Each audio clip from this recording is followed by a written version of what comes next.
السلام علیکم. ہمارے چینل AS وائس سٹوری میں خوش آمدید. سٹوری شروع کرنے سے پہلے آپ لوگوں سے گزارش ہے کہ ہمارے چینل کو سبسکرائب ضرور کریں. تو بڑھتے ہیں دلچسپ سٹوری کی طرف. مجھے آج بھی وہ دن یاد ہے جب میں اپنی شادی کے بعد پہلی بار پاکستان واپس آیا تھا. گھر کا ہر فرد ایئرپورٹ پہ موجود تھا، جس میں میری 2 سال کی بیٹی رمشا بھی تھی. میری آنکھیں آمنہ کو ڈھونڈنے لگی، لیکن اس کو وہاں نہ پا کر میں تھوڑا سا بے چین سا ہو گیا. خیر، گھر والوں سے مل کر رمشا کو گود میں لیا تو وہ زور زور سے رونے لگی. ریحان، اسے مجھے دے دو، آپا کی آواز آئی تو فوراً ہی میں نے آمنہ کا پوچھ لیا، آپا آمنہ کیوں نہیں آئی مجھے لینے؟ اور پھر اتنی چھوٹی سی بچی بھی بھیج دی. ریحان، تم پریشان مت ہو، وہ گھر پہ تمہارے لیے کھانا بنا رہی ہے. وہ کون سا روز روز کام کرتی ہے؟ آج سب لوگ تمہیں ملنے آئے ہیں تو اسی لیے کھانا بنا رہی ہے. آپا کی بات سن کر خاموش ہو گیا. ایئرپورٹ سے گھر تک کوئی 1 گھنٹے کا سفر تھا. میں پورا راستہ رمشا سے کھیلتا رہا. اب وہ مجھے دیکھ کر ہنس رہی تھی. سب کچھ اچھا لگ رہا تھا، لیکن دل اداس تھا. کاش آمنہ بھی آ جاتی. 3 سال ہو چکے ہیں اسے دیکھیے کہ کھانا زیادہ ضروری تھا. میرے دل میں کچھ عجیب عجیب سے سوال اٹھ رہے تھے. خیر، گھر کے دروازے پر پہنچے تو آمنہ پہلے ہی گاڑی کی آواز سن کر وہاں پہنچ چکی تھی. دور سے دیکھا تو دل چاہا جا کے مل لوں، لیکن نہیں، بس دور سے سلام کیا اور وہ ہلکی سی مسکراہٹ کے بعد پانی لینے چلی گئی. پورا دن مہمانوں کا آنا جانا رہا. گھر والے بہت خوش تھے. میرے دوست احباب ملنے آ رہے تھے. آمنہ کچن سے نکلی ہی نہیں. کبھی کسی کو چائے پیش کر رہی ہے تو کبھی کھانا. مانو یوں لگ رہا تھا جیسے میری آمنہ کہیں کھو سی گئی ہے. شام ہوئی تو کچھ رش کم ہوا. سب کھانا کھانے میں مصروف تھے. سوچا آمنہ کی کچھ مدد کروں، صبح سے بس کام میں ہی لگی ہے. ابھی اٹھا ہی تھا کہ اماں نے بلا لیا، ریحان میرے پاس آ کر بیٹھ جاؤ. اماں، آمنہ سے کچھ بات کرنی ہے، آ رہا ہوں. اسے چھوڑو، کام ختم کر کے خود ہی آ جائے گی. ویسے کون سا کام کرتی ہے، آج ہی کرنے لگی ہے تو کرنے دو. شاید یہ دوسری گانٹھ تھی جو آمنہ کے خلاف میرے دل میں لگی. صبح جب آپا نے کام کرنے کا سنایا اور اماں کی بات پر میں چپ کر کے بیٹھ گیا اور سوچنے لگا کہ شاید اماں ٹھیک ہی کہہ رہی ہوں گی. آخر وہ میری ماں ہے، غلط کیسے ہو سکتی ہیں؟ رات کو جب سونے چلے گئے تو آمنہ سے کچھ بات کرنے کا موقع ملا. آمنہ، اتنی چپ کیوں رہتی ہو؟ تم تو بہت بولا کرتی تھی. یاد ہے پورا دن آفس میں تمہیں چپ کرایا کرتے تھے. تمہاری کبھی باس سے لڑائی ہوتی تو کبھی میڈم ارم سے. آمنہ اور میں ایک ہی آفس میں نوکری کرتے تھے. آمنہ مجھے پہلے ہی دن سے پسند آ گئی. جب وہ پہلے دن نوکری پہ آئی تھی، معصوم سی پر بولنے پر پوری طوطا سی تھی. ہم نے 3 سال تک ایک ساتھ جاب کی. پھر مجھے باہر جانے کا موقع ملا تو جاب چھوڑ دی، لیکن آمنہ کو کبھی نہیں بھولا. اس کو اپنانا چاہتا تھا، تبھی ماں کو راضی کیا، جو کہ انتہائی مشکل کام تھا. خیر، آخر وہ دن آ ہی گیا جب ہم ایک ہو گئے تھے. اس کے بعد ادھر ادھر دعوت اور گھومنا پھرنا لگا رہا. پورا مہینہ گزر گیا، پتہ ہی نہ چلا. ریحان، وہ میں بس آمنہ نے ابھی اتنا ہی کہا تھا کہ رمشا نے رونا شروع کر دیا. آمنہ اس کو چپ کرانے اور سلانے میں لگ گئی. میری آنکھ کب لگی پتہ ہی نہیں چلا. صبح رمشا کے رونے کی آواز سے میری آنکھ کھلی. آمنہ یار، رمشا کو دیکھو، یہ کیوں رو رہی ہے؟ پر رمشا کی مسلسل آواز سے آخر میں اٹھ ہی گیا. آمنہ کہاں ہو؟ میں رمشا کو لے کر باہر آیا تو پھر سے آمنہ کو کچن میں پایا. چنے کم پڑ گئے ہیں آمنہ، چنے اور لانا. اماں کی آواز میرے کانوں میں پڑی تو کچھ دیر رک سا گیا. سب لوگ کھانے کے میز پر تھے سوائے آمنہ کے. اماں نے مجھے دیکھا تو بلا لیا، آ جاؤ ناشتہ تیار ہے، دیکھو تمہارے سب بہن بھائی موجود ہیں۔ اماں آمنہ کہاں ہے؟ رمشا کو بھوک لگی ہے، لاؤ اسے مجھے دو، تم فریش ہو جاؤ، اسے میں دیکھتی ہوں۔ آج پھر آمنہ کچن میں مصروف تھی۔ اماں تو کہہ رہی تھی کہ آمنہ کوئی کام نہیں کرتی، بس کل ہی کیا تھا۔ پھر یہ کیا تھا؟ آمنہ اپنا اور میرا کھانا باہر لے آؤ۔ شاید میری بات کسی کو بھی اچھی نہیں لگی تھی، پر کچھ ایسا بھی تھا جو مجھے بھی اچھا نہیں لگا تھا۔ صبح سے دوپہر اور دوپہر سے شام آمنہ کا بس ایک ہی کام تھا، وہ ہر کسی کی خواہش پوری کرنے میں لگی رہتی تھی۔ میں سمجھ چکا تھا آمنہ اتنی چپ کیوں ہو گئی ہے۔ میرے گھر آ جانے کے بعد آمنہ میں پھر سے تبدیلیاں آنا شروع ہوئیں۔ شاید میرے جانے کے بعد سب اس پر حاوی ہو گئے، تبھی وہ تھوڑا سا سہم چکی تھی۔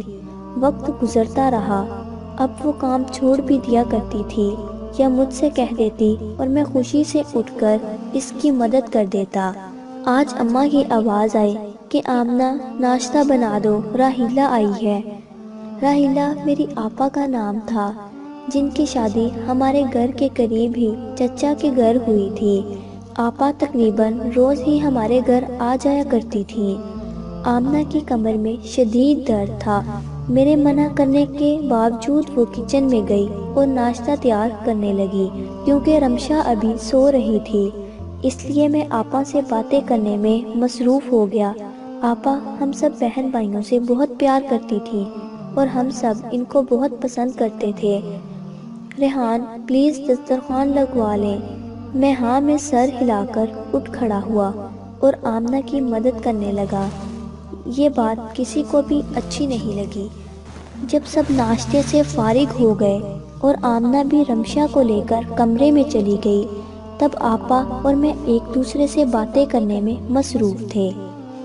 ریحان تم جانتے ہو کہ میں تم لوگوں سے بہت پیار کرتی ہوں، کبھی ایسا نہیں چاہوں گی کہ تم لوگ خوش نہ رہو، لیکن میری کچھ نصیحتوں پر عمل کرو گے تو سکھی رہو گے۔ آگے تمہاری مرضی ہے، میں تم پر جبر تو نہیں کر سکتی۔ جی جی آپا بولیں۔ آپ کو معلوم ہے ہم سب بہن بھائی آپ کی اور اماں کی بات کو ضرور اہمیت دیتے ہیں۔ ریحان تم اپنی بیوی کی مدد ضرور کیا کرو، لیکن اس حد تک جب تک تمہیں کوئی نہ دیکھے۔ اچھا تو نہیں لگتا تم برتن اٹھا رہے ہو اور خواتین والے کام کر رہے ہو۔ جو عادت تم آج سے ڈالو گے کل وہی رہے گی۔ جو اس کے کام ہے وہ اس کو کرنے دیا کرو، آخر آہستہ آہستہ کر ہی لے گی۔ لیکن اگر عادت بن گئی تو پھر تمہیں ہی ہمیشہ اس کی مدد کرنا ہوگی۔ سوچ لو۔ آپا کی بات میرے دل کو لگی۔ دن گزرتے رہے، آمنہ مسلسل کام میں لگی رہتی۔ کبھی میرا دل چاہتا تو رمشا کو دودھ بنا دیتا، اس سے زیادہ کچھ نہیں۔ اماں نہیں چاہتی تھی کہ میں واپس دوسرے ملک جاؤں، بس پھر وہیں کا ہو کر رہ گیا۔ کیونکہ میں میک اپ کمپنی میں جاب کرتا تھا، اسی حوالے سے گھر بیٹھے کمپیوٹر پر بہت اچھا کما لیتا تھا۔ وقت گزرتا گیا، کبھی غور ہی نہیں کیا کہ آمنہ کیا کرتی رہتی ہے۔ جب میرے 3 بچے ہوئے تو گزارا تھوڑا مشکل ہو گیا۔ میری دونوں بیٹیاں تو اسکول جایا کرتی تھی، لیکن بیٹا ابھی چھوٹا تھا۔ تبھی میں نے اور آمنہ نے فیصلہ کیا کہ ہم بچوں کو بہتر تعلیم دینے کے لیے شہر شفٹ ہو جاتے ہیں۔ وہاں آمنہ نوکری کر لے گی اور میں گھر بیٹھا کام کر لوں گا۔ آپا سے مشورہ کیا تو انہوں نے بھی حامی بھری کہ ٹھیک ہے، بس اماں کو بھول مت جانا۔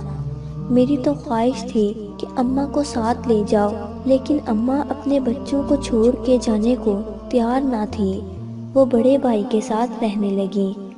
اب زندگی بے حد مصروف تھی، میں پورا دن شام تک آرڈر لیتا اور ان کو دوسری جگہوں پر بھجواتا۔ آمنہ جاب میں مصروف تھی اور بچے پڑھائی میں اور میرا بیٹا گھر پر ہوتے لیکن بے حد مصروف۔ ایک دن آمنہ جاب سے آئی تو شاید کچھ زیادہ ہی تھک گئی تھی، آتے ہی سو گئی اور ہم سب بھوکے رہ گئے۔ آمنہ تھوڑا بیمار رہنے لگی۔ جب واپس آتی تو پہلے کی طرح چست اور توانا محسوس نہ ہوتی۔ اب دوپہر کے کھانے کے ساتھ ساتھ ہم رات کا کھانا بھی ہوٹل سے منگوا لیتے۔ آمنہ روز کہتی کہ ریحان مجھے ڈاکٹر کے پاس لے جاؤ، اور میں روز کام کی وجہ سے نہ جا پاتا۔ سالوں سال یوں ہی گزرتے رہے، نہ مجھے ٹائم ملا، نہ آمنہ کی بیماری ٹھیک ہوئی، نہ ہی معلوم ہوا اسے کیا ہوا تھا۔ پھر ایک دن ایسا آیا کہ جب میں خوب بیمار ہوا، پیٹ کے درد نے میری جیسے جان نکال لی ہو۔ سوائے آمنہ کے میرے پاس اور کوئی نہیں تھا۔ آخر میرے گھر والے بھی تو ہیں، انہوں نے میرا خیال کیوں نہیں رکھا؟ ایک دفعہ پھر مجھے احساس ہوا کہ میں آمنہ کے ساتھ زیادتی کر جاتا ہوں، لیکن یہ احساس شاید کچھ دنوں کا تھا۔ پھر سے وہی زندگی جس میں میری خواہش ہوتی کہ آمنہ جاب سے واپس آ کر کھانا بنائے اور پورے گھر کو سنبھالے، اور جب بات میری مدد کی آتی تو میں اپنی تھکن کو آگے لے آتا، اور آپا کی وہ بات کہ بیوی کی بے جا مدد نہ کرنا ورنہ ساری زندگی ہی کرنا پڑے گی، میرے دماغ میں موجود تھی۔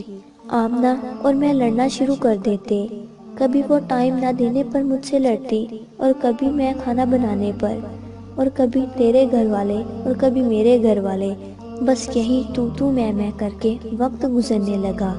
کبھی مان جاتے، کبھی لڑنے لگتے۔ آج میں بہت اداس ہوں۔ آمنہ ہاسپٹل میں ہے اور اسے ڈرپ لگی ہوئی ہے، اور میں خود کو کافی تنہا محسوس کر رہا ہوں، اور میرے بچے بس اور کوئی نہیں ہے۔ میرے گھر والے آمنہ کا حال پوچھ کے جا چکے ہیں، سوائے آمنہ کی امی کے اور کوئی نہیں جو اس وقت اس کے لیے بے چین ہو۔ مجھے آج وہ دن یاد آتے ہیں کہ ہم کیوں لڑتے تھے، اپنا وقت ضائع کرتے تھے۔ کیوں میری آپا نے مجھے یہ نہیں کہا کہ ریحان اپنی بیوی کی مدد کیا کرو، یہ ہمارے نبی صلی اللہ علیہ وآلہ وسلم کو بے حد پسند ہے۔ کیوں میں آمنہ کو ہر دفعہ غلط کہہ دیتا، اور بس مجھے یہی لگتا تھا کہ بس کام سے بھاگنے کے چکر میں رہتی ہے، کیونکہ ہر دفعہ میں اپنے گھر والوں کی بات کو صحیح سمجھتا۔ میں نے اور میرے گھر والوں نے آمنہ کو بدل ڈالا تھا۔ وہ آمنہ جو زندگی جیا کرتی تھی، میں نے اس کی خوشیاں اپنے تانوں سے ختم کر ڈالی۔ میں اس کا بہت خیال رکھتا۔ آمنہ تم واپس آ جاؤ، میں تمہارے بنا جی نہیں سکتا، تم میری زندگی کی ساتھی ہو، مجھے تمہارے ساتھ کی عادت ہے، بس ٹھیک ہو جاؤ۔ مجھے آج سمجھ آیا کہ وہ تو کھانا بھی نہیں بناتی تھی، پھر بھی کیوں تھک جایا کرتی تھی۔ صرف کھانا بنانا گھر کے کاموں میں نہیں ہوتا، اور بھی بہت کچھ ہوتا ہے۔ آج کل میں بھی کھانا باہر سے منگواتا ہوں، اور پھر بھی تھک جاتا ہوں، پورے دن میں 5 منٹ کا آرام نہیں کر سکتا۔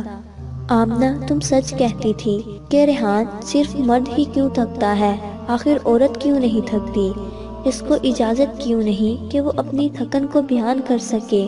میں اپنے سب بھائیوں سے یہ ضرور کہنا چاہوں گا، جو غلطی میں نے کی ہے آپ لوگ کبھی مت کرنا۔ اپنی بیویوں کے لیے ٹائم نکالو، ان کے بھی نخرے اٹھاؤ، کیونکہ وہ ان کو پسند کرتی ہیں۔ اگر تم چاہتے ہو تمہاری بیویاں جوان اور حسین رہیں تو ان کی تعریف کیا کرو۔ جو مرد حضرات زیادہ غصہ کرتے ہیں، ان کی بیویاں جلد بیمار اور بوڑھا ہونا شروع ہو جاتی ہیں۔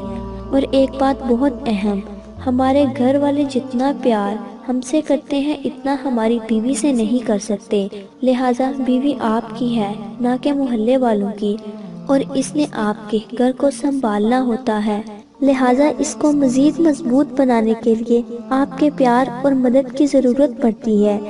جو کام ہمارے نبی صلی اللہ علیہ وآلہ وسلم نے کیا وہ غلط کیسے ہو سکتا ہے؟